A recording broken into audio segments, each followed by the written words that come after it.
Era el 15 de marzo de 1995 en el Teatro de la Ciudad en la Ciudad de México. Rocío Dúrcal estaba de pie en el escenario bajo luces cálidas, vestida con un elegante traje tradicional, preparándose para cantar una de sus canciones más queridas. La audiencia de 2000 personas había venido a escuchar la voz que había acompañado sus vidas durante 3 décadas. La voz que cantaba sobre el amor y la pérdida con tanta ternura que se sentía personal para todos los que la escuchaban. Detrás de Rocío, los músicos de mariachi esperaban su señal para comenzar. En su camerino, su asistente sostenía un teléfono con noticias devastadoras. Carmen, la hija de Rocío, estaba en estado crítico en un hospital en Madrid, a 200 kilómetros de distancia, y los médicos dijeron que podría no sobrevivir la noche. Rocío tenía una decisión que tomar. Podía detener el concierto, correr a Madrid, estar con su hija, o podía honrar su compromiso con estas 2000 personas que habían pagado para escucharla cantar.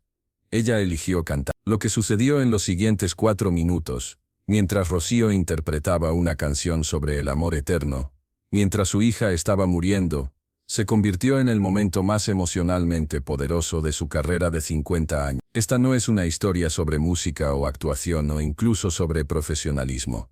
Esta es una historia sobre el sacrificio maternal, llevar un peso insoportable con gracia, y entender que a veces amar a otros significa mantenerse fuerte cuando todo dentro de ti se está rompiendo. En 1995, Rocío Dúrcal tenía 50 años, y había pasado toda su vida actuando.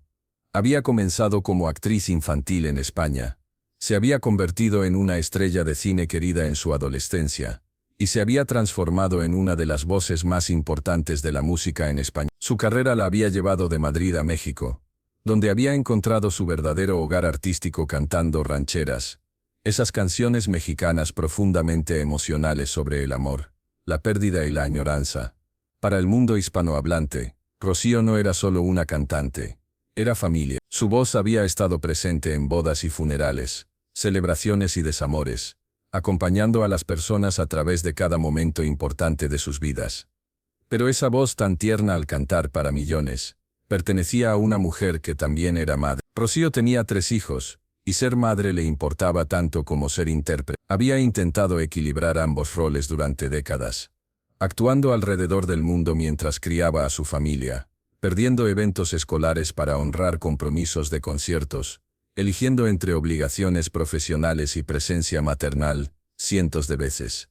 Cada elección tenía un costo, cada actuación significaba tiempo lejos de sus hijos.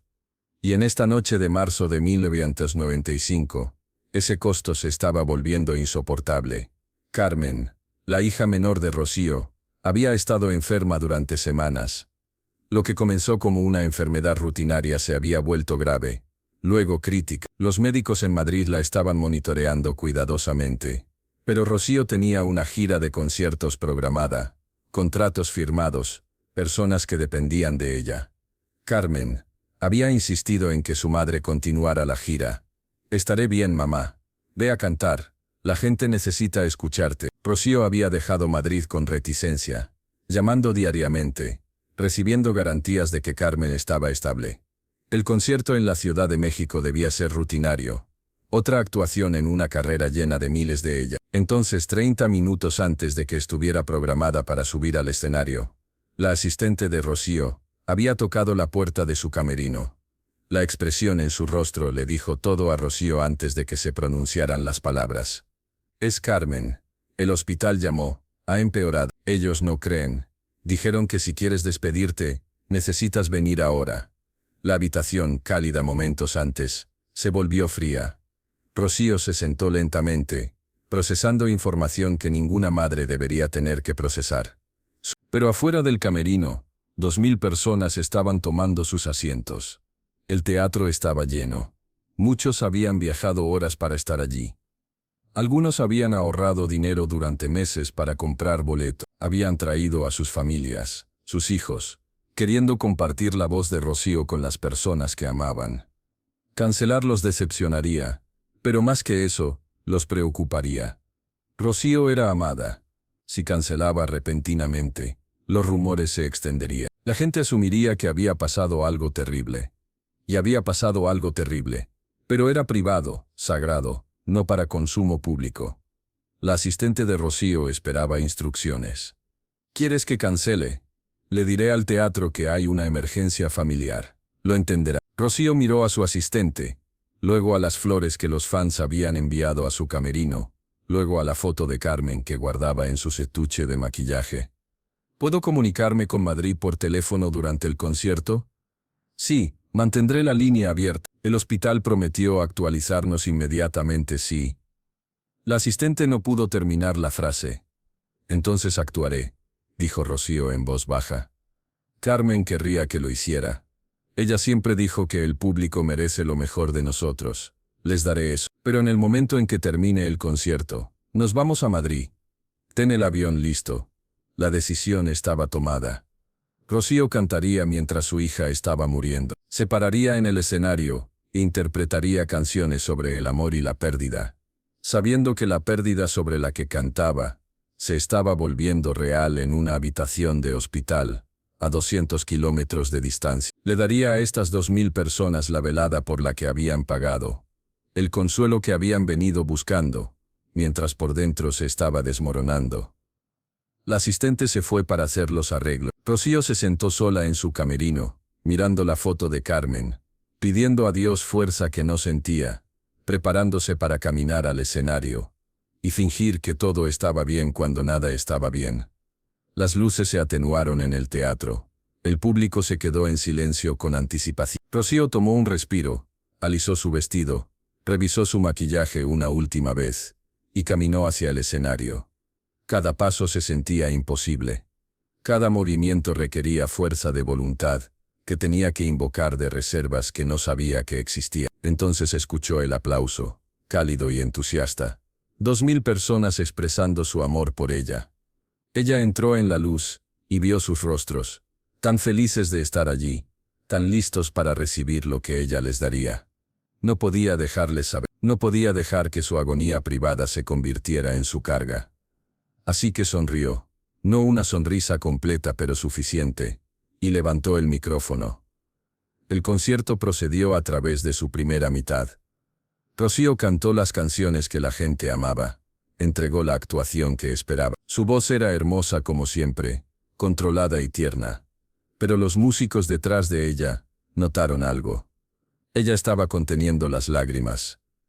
Entre canciones durante el aplauso, su rostro mostraba algo que nunca habían visto antes, dolor apenas contenido. Durante el intermedio, Rocío regresó a su camerino y llamó al hospital.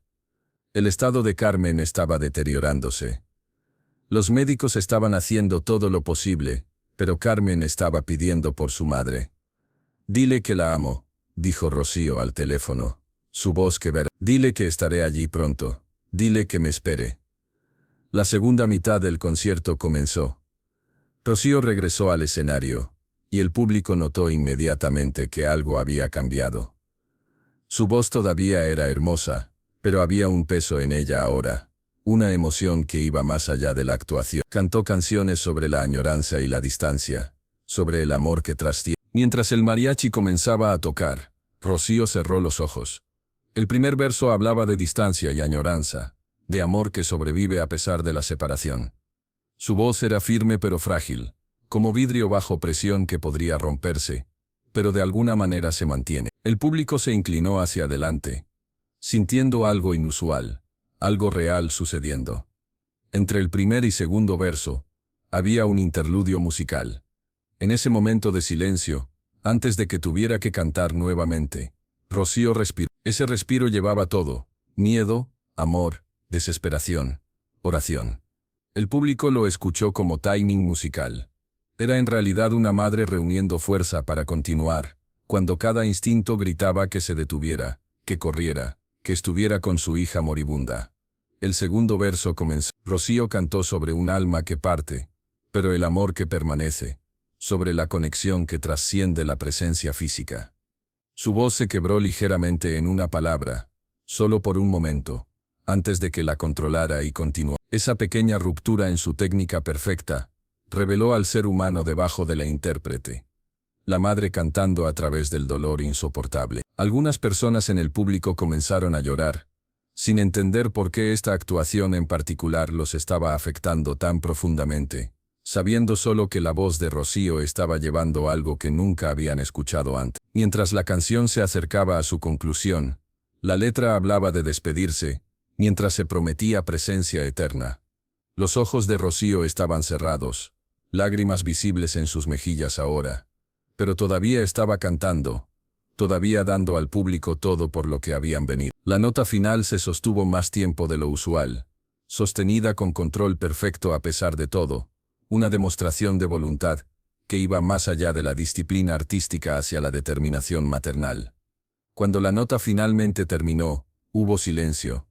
Silencio completo. 2000 personas sentadas en la oscuridad, procesando lo que acababan de presenciar sin entenderlo. Entonces estalló el aplauso.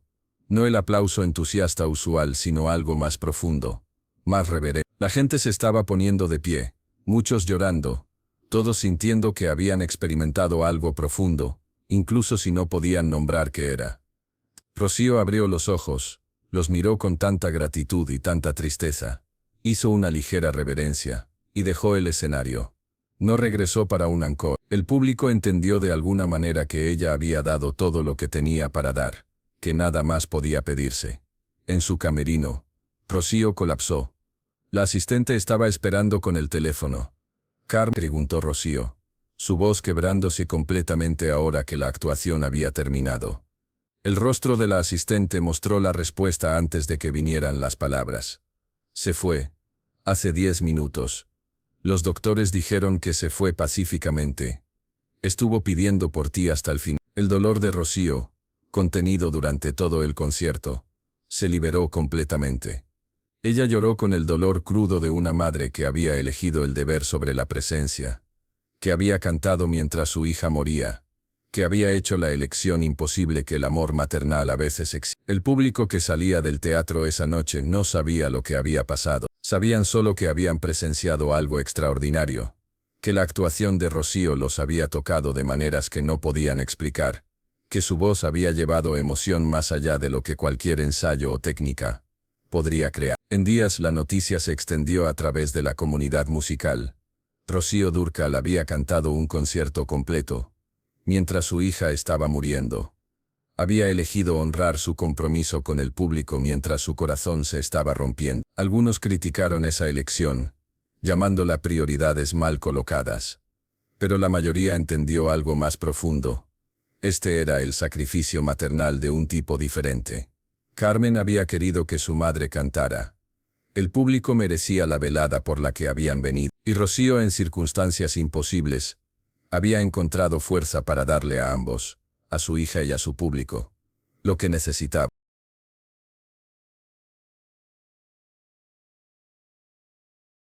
Años más tarde, las personas que asistieron a ese concierto en la Ciudad de México, le contarían a sus hijos y nietos sobre la noche que Rocío Dúrcal cantó con belleza tan desgarradora que todos sabían que algo profundo estaba sucediendo incluso sin entender qué era. Dirían que su voz, esa noche llevaba un peso que iba más allá de la actuación, que ella les dio algo precioso sin que ellos supieran lo que le costó darlo.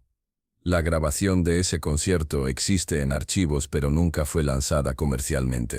Aquellos que la han escuchado describen la voz de Rocío como imposiblemente hermosa e insoportablemente triste, técnicamente perfecta, pero emocionalmente cruda, una madre cantando a través del dolor mientras mantenía la gracia profesional. Rocío continuó actuando por otra década después de la muerte de Carmen. A menudo dedicaba canciones a la memoria de su hija, manteniendo la presencia de Carmen viva a través de la música. Los públicos que conocían la historia de esa noche en la Ciudad de México, entendían que cuando Rocío cantaba sobre la pérdida y el amor eterno, no estaba actuando emoción. Estaba compartiendo verdad ganada a través del dolor inimaginable. En sus entrevistas finales antes de su propia muerte en 2006, Rocío habló brevemente sobre Carmen y sobre la elección que había hecho esa noche. Canté porque Carmen habría querido que cantara. Ella entendía que el público no era solo gente que había comprado boletos, eran familia. Y la familia merece lo mejor de nosotros, incluso cuando dar lo mejor requiere todo lo que tenemos. Hoy, Rocío Dúrcal es recordada como una de las más grandes voces de la música en español, Una mujer que hizo un puente entre culturas entre España y México, que cantaba con tanta ternura que millones se sentían personalmente conectados con ella. Pero aquellos que conocen la historia completa la recuerdan diferentemente. Recuerdan a una madre que eligió cantar mientras su hija estaba muriendo, que llevó dolor insoportable con dignidad, que entendió que el amor a veces significa mantenerse fuerte en público mientras te rompes en privado. La elección que hizo esa noche en la Ciudad de México no era sobre profesionalismo u obligación de carrera, era sobre honrar los deseos de su hija, servir las necesidades de su público, y demostrar que la fuerza maternal no siempre es sobre estar presente. A veces es sobre seguir adelante cuando cada instinto dice que te detengas. Si esta historia te conmovió, si te recordó los sacrificios hechos por aquellos que nos aman, considera suscribirte y compartir. ¿Has presenciado alguna vez a alguien llevando un peso insoportable con gracia, dando a otros mientras su propio corazón se estaba rompiendo?